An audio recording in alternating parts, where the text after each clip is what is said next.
I would be intrigued if you can't do it with when you're the general manager, but if you just always took the highest floor, and then if in another one you always took the highest ceiling, like how would it turn out? Like is one better than the other?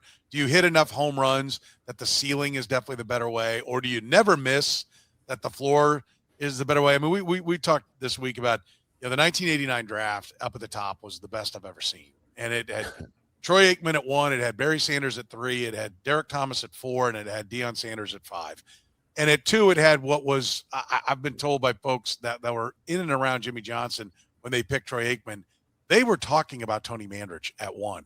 And so, and we was talking about with Grunhard, and he's like, I mean, Tony Mandarich was the most sure thing of those 5, right? And you had Barry Sanders, who rushed for still the single season rushing record in the NFL. And you had Derek Thomas, who had 27 and a half sacks back then in the 80s when they didn't throw that much in the SEC. And he still had 27 and a half sacks his last year at Alabama. And Deion, you can watch. Great cover guy, returning kicks. Like, it was a no-brainer. And the number 2 guy still crapped in his hat